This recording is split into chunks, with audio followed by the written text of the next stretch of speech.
చాలా రోజుల నుంచి కనకదుర్గ మాత దర్శనానికై ఎదురు చూస్తున్నాను. కానీ ఇప్పటి వరకైతే అవకాశం కుదరలేదు.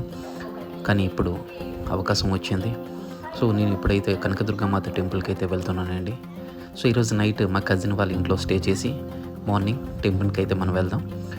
సో ఫ్రెండ్స్, ఇప్పటి వరకు నా ఛానల్ కానీ సబ్స్క్రైబ్ చేయకపోతే ప్లీజ్ సబ్స్క్రైబ్ చేయండి. అలాగే వీడియో నచ్చినట్లయితే లైక్ చేసి షేర్ చేయండి. సో, ఇంటి నుంచి అయితే టెంపుల్‌కి బయలుదేరాం ఇప్పుడు మార్నింగ్.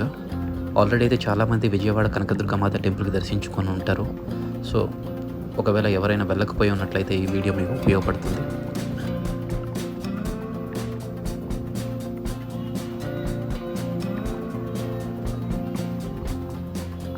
పువ్వులు ఏమైనా తీసుకోవాలనుకుంటే కొండ మీద కన్నా కిందే దొరుకుతుంది యాక్చువల్గా ఎక్కువ. సో, కింద నుంచి మనం కొనుక్కుంటూ వెళ్తే బెటర్. ఎందుకంటే మేము పైకి వెళ్ళిన తర్వాత మాకైతే దొరకలేదు యాక్చువల్గా. సో, మీరు ఇక్కడ చూస్తున్నారు యాక్చువల్లీ ఈ కొండపైన అయితే సెక్యూర్ పర్పస్గా మొత్తం కట్టి పెట్టున్నారు. వైర్స్ మీకు కనిపిస్తుంది. మరీ ఎక్కువ క్రౌడ్ అయితే లేదు, చాలా తక్కువే ఉంది.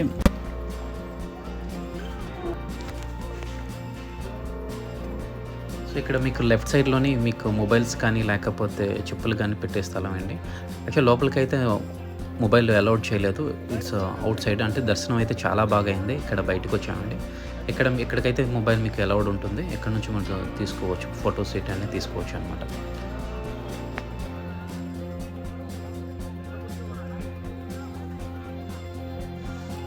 చాలా తొందరగా దర్శనం అయ్యిందండి.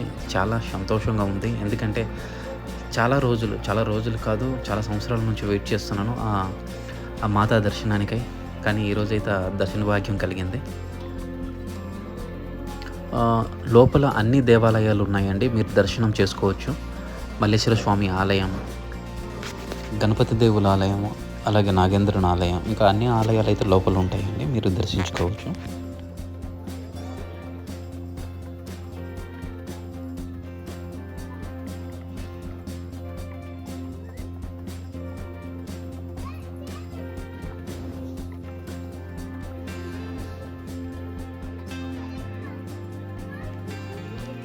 లోపల కోతులు కూడా చాలా ఉన్నాయండి. పిల్లలు అయితే ఆడుకుంటున్నారు వాళ్ళతో. ఇబ్బంది ఏం లేదు, కోతులు ఏం చేయట్లేదు లోపల.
ఇంకా చాలా వర్క్ జరుగుతుంది లోపల.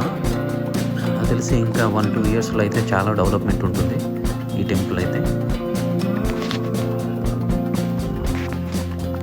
ఇక్కడంతా జ్యోతిర్లింగాలకు సంబంధించింది.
సరే.